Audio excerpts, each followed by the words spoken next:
Welcome to Mental Healthy, the podcast where we share stories of the professionals and experts worldwide working in the mental health field. Here's your host, Dr. Kenyon Knapp. Well, welcome everyone to the Mental Healthy Podcast. I'm glad to have you with us here today. I've got two special guests with me here today, as you can see, and one furry friend. So let me let my guests introduce themselves if you want to begin. Yeah. Sure, I'm Keith Shaw. This is Harry, and I am the executive director of Harry's Doghouse, which is obviously founded after this cute little puppy here who is, as you can see, is just so adorable. He loves to snuggle, and we're going to talk a little bit about what he does with the kids. And speaking of kids, I have two Liberty students here that are outside the studio here, and one is a freshman and one is a senior, Alexander and Christopher. That's great. That's great. Well, I appreciate you being here today. And my other guest. I'm Dana Casper, and I get to be a professor here as a flame at Liberty University. I teach in the Counselor Education and Supervision Department and am a licensed professional clinical counselor and provide equine-assisted psychotherapy to treat mental health disorders. And love that I founded Reigns of Freedom in 2016, a charitable nonprofit doing research on the horse and human connection. Wow. So you're getting the vibe now, people, that what we're talking about today is animals and animal-assisted therapy, which I think is so cool. I mean, it's such a creative way to help people. And let's begin with you, Keith. Why don't you tell us a little bit about how did you start, Harry's Doghouse? Well, Harry's Doghouse started out, my wife and I, my two boys, we absolutely love dogs. We're dog people. Yeah. And we've decided that we wanted to mix it with one of our other passions, which is travel. Mm-hmm. So we wanted to have a dog who would travel around the country and visit different children's organizations, veterans homes, nursing homes, and disaster areas. And we spent a lot of time. Harry got to be picked out of a lot of different dogs around the country. We actually interviewed about 20 different breeders around the country, and we absolutely loved the one that we picked him from. And we had a certain look, we had a certain type of dog that we wanted. And Harry was, out of 40 dogs, he was the one. So we were truly blessed with him and his mission. Yeah. Well, tell the guests a little bit more about where do you go with Harry and what do you do? So let me tell you a little bit also about Harry. He's a golden doodle. Everybody always asks what type of dog is he? He's a golden doodle. Mm-hmm. And he's about 20 pounds right now, and he's almost full grown.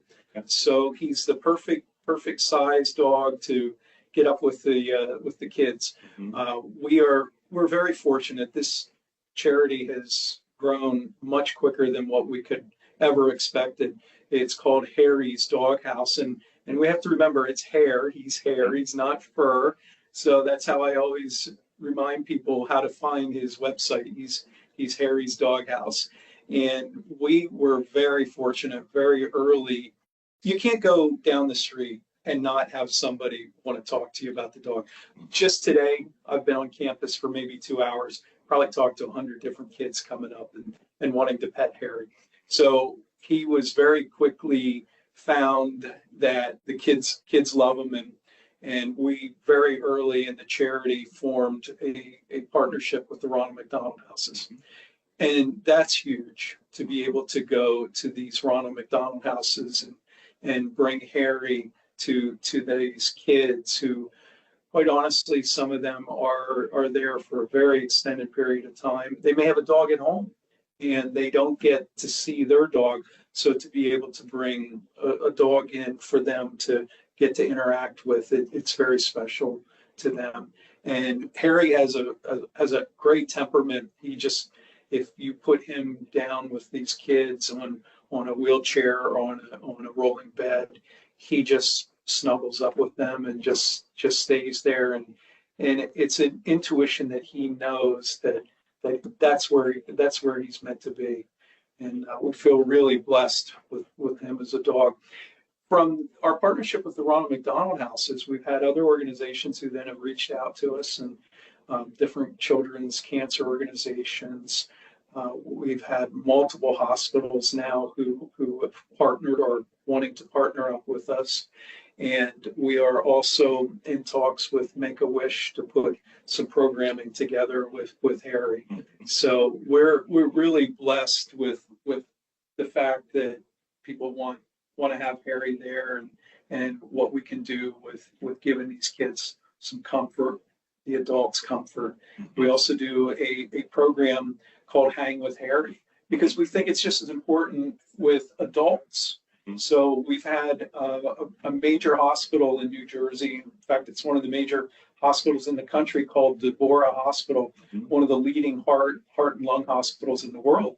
And they heard about what we were doing, reached out. They had never had a program with dogs before. And the staff there came to us and said, we want to make this happen. We have questions. We have a lot of questions. We need to make sure that everything is in place. And 2 months later, Harry was there just 2 weeks ago doing his first event with the staff. And it was just amazing. I was with the president for about 10 minutes, standing there talking, and we're kind of in the background. And as we were talking there must have been at least 20 or 30 of his employees in the background, not meant for us to hear, saying, this is the best work day ever. We got to do this all the time. So since then, I just got an email while I was waiting to come in here from the president saying, we need to set up a meeting. We're going to do this on a quarterly basis. So, yeah. That's so cool how animals can be so comforting and encouraging and all that. Yeah. Well, how about you, Dr. Casper? What's your background that led you to work with animals? I am from Kentucky, and so it's horse country, and I lived at horse camp in the summers. And at age 6, I got thrown badly off a horse. And so I'm scared of horses. So once I got licensed as a professional counselor, I got invited to a training on equine-assisted psychotherapy. And at that time, I was working with children who had experienced sexual abuse and physical abuse. And they often have low self-esteem and aren't assertive and can get re-victimized up to 44 times. And what I experienced in this session was an increase in self-awareness and self-efficacy. And I thought, if I can learn this modality and give it with patience and increase their swag when they leave the barn, that's my heart. And as though I was scared of horses, I still felt the Lord pushing me towards that. Mm-hmm. And then we got given through a friend, a grandson of Secretariat, this hot, spicy, on-the-track racehorse called Batman. And, I just had such insight about myself. And my daughters were little then, trying to protect them from this very excited horse, who ended up helping hundreds of people. So that's kind of a snapshot of how I began with that. Well, that's cool. Amazing. That's really cool. Well, both of you got a neat story, a neat background. Now, I know there's a lot of aspects of this that make it therapeutic for people, whether there's an abuse history or people with illnesses or things like that. And part of it relates to a stuffed animal program that you have with Harry. How do you use stuffed animals to help kids? So one of the things that we wanted to have that we didn't see with other therapy dog programs, there's a lot of great therapy dog programs. Major hospitals have whole staff does therapy dog programs, so we know that they're important. But we wanted to go a step further. We wanted to not just bring Harry in and give that momentary time of comfort. We wanted it to be something a little more lasting. And in thinking about that, what do kids love? They love a stuffed animal. So I did some research on what else can I do with just a stuffed animal, and what can I add to it? And one of the articles that I had read was about the senses and how stuffed animals can help kids in different senses. So one of them is, and this is Harry, so this actually was designed to look like Harry. It's got a little medal on it that says Harry loves you, so that the kids know that Harry's there with them. But we also put in the paw, there's a bean bag in it, so the kids can squeeze the paw, and it gives them comfort. And then we did something else that we think is really what is amazing about this stuffed animal is it has actually a heart in it. There's a little zipper in the back of it, and it actually has a heart in it. And when you squeeze the heart, it actually beats. And when it's in the little stuffed animal here, all you do is you give it a little squeeze and it turns on and off. So when the kids are there having their treatments, it's hard enough for kids to sit still, let alone have these machines that are running and all of these things hooked up to them, and how their heart rate is just through the roof. Well, they hold this stuffed animal, and that heart gives them a little bit of comfort, and it sinks their heart down to it, and it really is a lasting memory that Harry was there, and then they have this little toy that gives them comfort. And you could probably talk about this a little bit too, but we have doctors and nurses come back to us and say the kids won't put it down when they're getting their treatments. They have to have it, and it's really heartwarming to hear stories like that. And Dan, you mentioned previously that there's something about stuffed animals or the weight of them or something like that makes it therapeutic.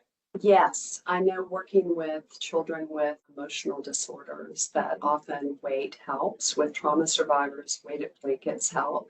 But what I think is really interesting, Dr. Bruce Perry at childtrauma.org talks about how rhythm regulates the nervous system. So what you're doing is brilliant because that's exactly it. Like I will sometimes, I think part of the great thing about being outdoors with a horse is walking. And that rhythm regulates, the person if they're dysregulated, which is often present in a lot of trauma survivors. So, yeah, senses are amazing. That is cool. Now, I know we're talking about Harry right now, but your expertise is with equine, with horses. Yeah. What is it about horses that's impactful in there? When you're using an animal to help somebody, what is it about a horse that can relate to people? Well, first of all, I guess the underpinning of what I do is family therapy. And so they're in a herd like families, and they are social animals. So they respond like humans do, but they're often honest where humans aren't. And so I got curious about horses and why people were responding to them and having positive outcomes.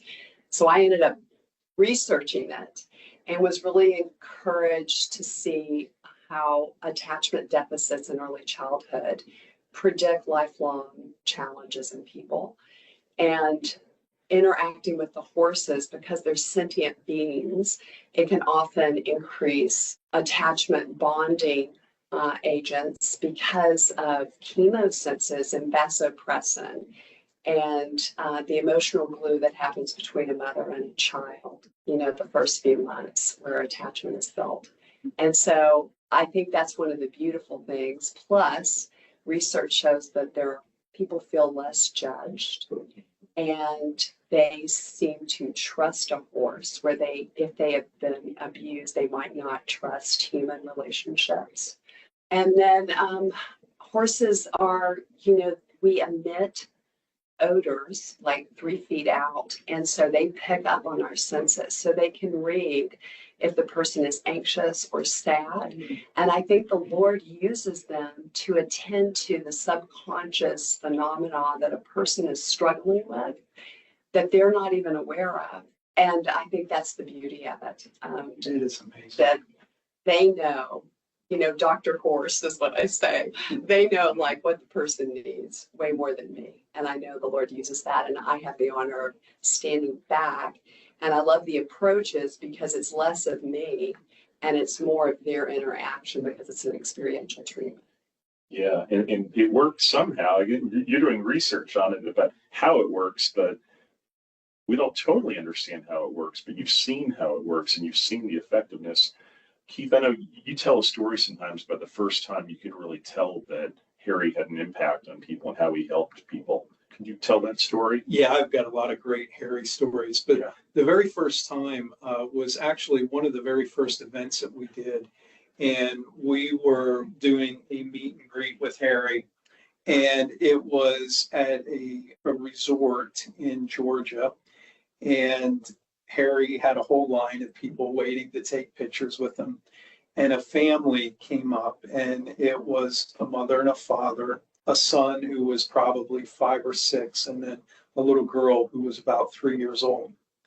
And all of them held Harry except for the little girl. And you can kind of see in the picture where she is standing about a foot away from the rest of the family because she was deathly afraid of dogs. She had never petted a dog before in her life. So we took the pictures with them, and then they came over and they were interested in the stuffed animals and what we were doing with them. And I handed the little girl a stuffed animal of Harry. And I sat down next to her, and I showed her how to turn it on, and she's here hugging and squeezing it. And Harry was just off of arm length of me. And I said, "Do you see how he looks just like Harry?" And she looked at me and she looked at him and kind of moved her eyes, and she said, "Yeah." I said, "They're best friends." And she said, "Oh." I said, "Harry likes him. You like him. Do you want to pet Harry?" And she said, "Okay." And I called Harry over, and she, as much as she was holding on to this, within 15 seconds, she was snuggling with Harry. And her mom and dad were just big smiles. They were just thrilled that just happened. So that was the first time that I saw a big impact with Harry. But there's been a lot of others. That is so cool. Let me get a little theoretical on you though here. I know you talked about attachment theory a second ago. Mhm. What kinds of psychological theories work within animal-assisted therapy, and what populations benefit from this animal-assisted therapy, would you say? Well, often I find at the barn that it's where office therapy has not worked. Yeah. And so it's all the people that have tried counseling in an office environment and they haven't had success. Uh, People struggling with autism are often attracted to horses. Again, I think it's that connection that is experienced between the two brains and how they connect to one another. And connection is fulfillment, it's what everybody's looking for and often doesn't have. I've worked with all ages, including a 93-year-old who we would put a chair, in the arena, and she would take breaks and sit down because she was still working on her trauma from early childhood at 93. And the horses spoke to her. So I'm certified in 2 different modalities. One is the equine assisted growth and learning model. It is solution focused to where we believe you have the answer for the task that we may give you, putting on a halter, whatnot. It is also projective. So one of the horses might remind someone of their mother that passed. So it can be very therapeutic. It also is wonderful because you can build the problem in the barn using swimming noodles and hula hoops and cones and barrels, and people can build the environments where their problem is or something that represents their problem. It's almost like play therapy because it's experiential. And they get a different perspective of it because they've objectified it. And then the other model that I'm trained in is the trauma-focused equine-assisted psychotherapy. And I love that model because it is attachment-based. And it's building off relationships and the principles of a good relationship. And it's also, you're allowed to ride and, in it therapeutically where the other one is non-mounted. And they work off the neuroscience of rhythm regulating the nervous system through riding, as well as relationship with the horse and staying in connection with the horse. So I had like a boy who was sexually abused, and he was in middle school. He had echolalia, he was making sounds in class involuntarily and getting made fun of. So the school referred the mom to me. And so we just put him on a bareback pad and did some different things on top of Batman with him. And like in a few weeks, he had already stopped doing that. Wow. Which is pretty amazing. But I back out and give the Lord the credit because I'm just facilitating. The models are always a team approach, which is beautiful. And so you have 4 eyes to help because there's so many moving parts going on. So there's always an equine professional with usually 6,000 hours of horse experience, and then a licensed mental health provider, social worker, psychologist, licensed professional counselor. Yeah. Now, I mentioned earlier you've done research on this, and you actually did your dissertation on this. Yeah. Can you tell the listeners a little bit about what you found in your dissertation and what you studied? Well, I was interested. I wanted to do my dissertation on trauma because I think adverse experiences in early childhood are what is the biggest problem in the population in mental health. And we just don't help parents enough parent, and they don't know what to do. And there's no books that really say, this is what you should do. And so I looked up research on trauma, and I found a paper that said the greatest trauma that a person can experience is preterm birth. And I'm like, what? And it's because as an infant, the injections and the things they experience in that first week of life. And that led me to look at depression and preterm birth and then the benefits of equine therapy. So there, of course, there's no equine therapy for preterm birth, but those that, when we do historical intakes, when we're seeing a patient, we ask, do you happen to know if you were full term or not? Because those that are born early are much more susceptible physiologically and psychologically for mental health disorders and physical problems that we know.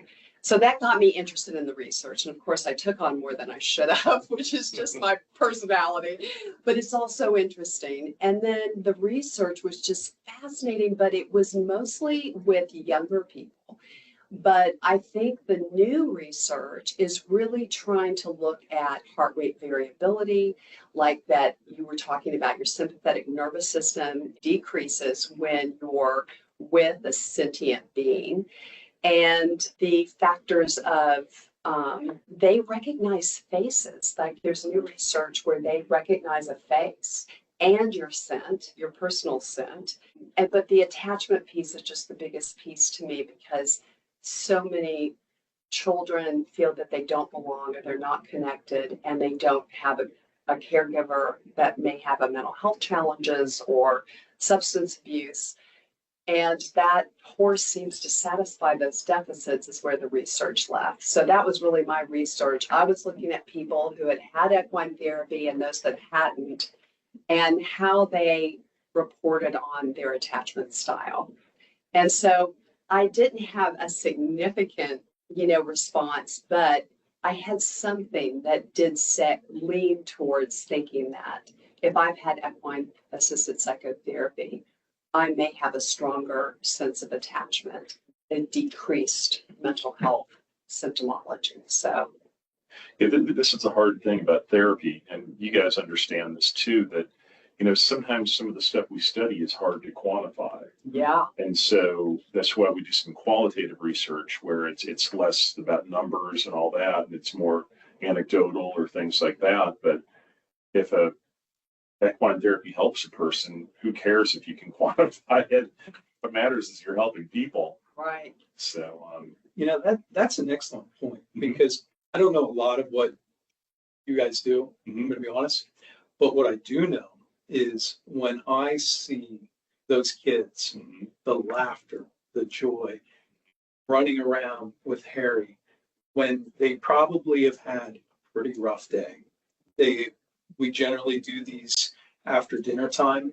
Mhm. And these kids coming from the hospitals, they've been there all day, and they come back to the Ronald McDonald houses, they have their dinner, or we do them at the other organizations. They usually do them after dinner. And these kids are generally pretty exhausted when they walk in, but they just, you can tell. There's no dispute. You don't have to quantify it. You don't have to have a survey to say to these kids when they're walking out, did this help? You just know it. It's in your heart. I mean, it has been given that clear of a sign that what is happening, and I'm sure you see it with the horses too. I'm gonna off screen. I'm gonna have a little talk to you too, because I do have a personal story of horse therapy. Wow, cool. Yes. And I'm thinking, I just read something not long ago that said if you pet the dog with long pets that are strokes, more or less, instead of pat, Yeah. that it regulates their system better as well as yours, Mhm. more parasympathetic and relaxed. Oh, that's interesting. Uh-huh. But it's cool. And with the veterans, working with Oh. veterans, they have dogs in so many of their facilities. Yeah. Amputees, and whatnot. Yes. Yeah. Well, you're talking about a lot of different populations. I mean, hospitals and child abuse survivors and Ronald McDonald illness situations. How do you decide where you take Carrie for these different engagements you have?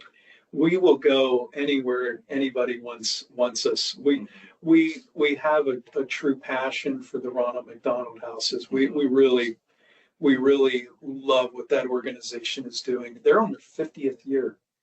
This is their 50th year, and it's mostly all volunteer organization. And the people who are there are often helping also, whether it's in the kitchen or wherever the help needs in the houses.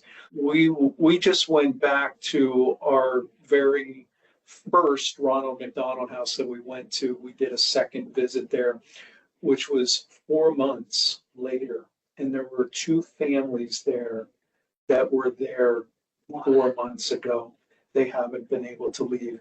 And those two children, when they saw Harry, their hearts melted because they remembered him, and they couldn't wait to see him. They were both the first ones into the room to see Harry again. But we also we have other children's cancer organizations that we have visited. There's one in South Carolina that it's called Courageous Kids. There is also different hospitals that we're affiliated with. We would love one of the areas that we want to actually go into more is on a ministry side, where we do want to start going more heavily onto the ministry end of it, where we can go into maybe church camps or to Christian schools, to here to Liberty University, and we can tell Harry's story. And we want to be well-rounded. We want to be able to hit anywhere that a dog can help people, and that's really where we'll go. Have dog, we'll travel. That's great. Well, I suspect there's some people listening who are going like, "This is so cool. This is so interesting," or "I'd love to do that," or whatever. Let me ask you, what are some resources you might refer people to? Like, I don't know if it's a book or an article or some approach. You have a website too, don't you? Yeah, we have a website, harrysdoghouse.com, Okay. and that's where people can go online. One of the ways that we support our mission and Harry's mission is through our stuffed animal program. It's a really cool program. I mean, we heard how these stuffed animals can help. Well, people can help to give them to kids, and they can do that for everyone that's purchased on the website. Okay. We donate 4 to kids. So this is really how we can get the stuffed animals out. So we have Christmas coming up. Let's everybody online, all you listeners out there, get them for your kids, your grandkids, your neighbors. Get these stuffed animals, because for everyone, or go to the kids, and that's how we get out to see these different organizations is through that stuffed animal program, and that's a lasting memory for those kids. So it's the important part of it. And then we have a lot of other information about Harry and what he's doing, where he's going, where he's been. So that's really what our website, and Hang with Harry, that's our newest thing. People can get information. Hang with Harry. We can come to your corporation, to your birthday party, and you've heard of birthday parties where people want to give to a charity instead of, well, we bring Harry out to the birthday party and have the stuffed animals, and it's a neat little part of the organization. Remind us of the website again for Harry. harrysdoghouse.com. So it's HAIRYS doghouse.com. So yeah. That's great. And Dr. Casper, are there any resources you'd recommend people check into about this whole topic? So the Equine Assisted Growth and Learning Model, that's EGALA, so egala.org. And then there's the Natural Lifemanship Institute. You can look them up, Bettina and Tim Jove. They're fabulous at the Natural Lifemanship Institute. And there's fabulous books. Probably Leif Halberg has one that's comprehensive. There's also The Horse and Human Brain by Dr. Jones. That's interesting if you like to understand, because the brain of a horse is interesting because it's almost like a 6-year-old that has experienced trauma. So I think that's one of the reasons. And of course, they're prey animals. So they're always trying to read a person, and they read you quickly, which I think is part of the insight that the person gets by the horse reading it so well. So those are, Monty Roberts is one of the founders. Yeah, it's growing. So yes, there are good books out there. Yeah, so the evidence for it being an evidence-based approach is certainly growing. Does insurance cover this most of the time or part of the time, or how does that all work? It's starting to. It depends. Okay. Yeah. In some states. It depends on the state, but that's why we're trying to build the evidence for it. But like you were talking about, mine was quantitative research, but we're trying to figure out how do you operationalize it, because there's so many variables. There's different horses, there's different clinicians. So we're really trying to work and need more scientists and people interested in this to build the research on it, to figure out ways that we could make it really generalizable so other people could do it.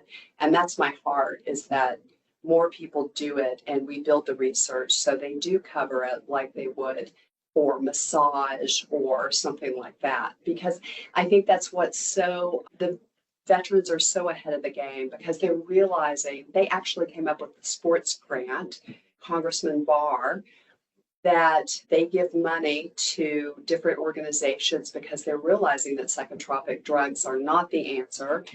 And CBT and DBT and EMDR and all of our different modalities, it's not that they don't help, but they're looking outside the box, which I think is just forward thinking and pioneering. And so, yeah. That's cool. Well, you mentioned your heart. Keith, let me ask you, what's your heart per se? Like, what message do you hope listeners take away from Harry's story? Well, I'll tell you a really good story, really good, heartwarming story. And I think that would really sum up what our heart is, because we have a organization that we went to, and we were told when we got there, this was a organization that dealt with kids either going through cancer or had gone through cancer. And when we walked in, we were kind of told what we can expect, the kids that were coming, the families that were coming. And we were prepped with a story of a little girl who at 6 years old was diagnosed with cancer, and she fought it very bravely, and she went into remission. And at 8 years old, a week before we were doing the event, was found out that the cancer came back. And for the last 7 days, they were traveling back and forth 2 hours to a hospital with this little girl performing tests. And the and 2 days after we were leaving, she was going to be starting a treatment. And they told us that she's pretty depressed and can understand why, and that they were going to be showing up late because they were traveling for 2 hours, and that they would probably be getting there about halfway through the event. The little girl walked in, and you could immediately see that this girl was drained. She had a hoodie down over her head. I don't even know how she could walk. She walked into the room and she sat down all by herself. All the other kids were playing with Harry, and I immediately recognized that this was that girl. And I walked over and I sat down next to her, and I said to her, I said, "Would you like to meet Harry?" And she just kind of looked up at me and just kind of nodded a little bit with no emotion. And I called Harry over, and Harry came over and he jumped up on my lap, and I said, "Would you like to pet Harry?"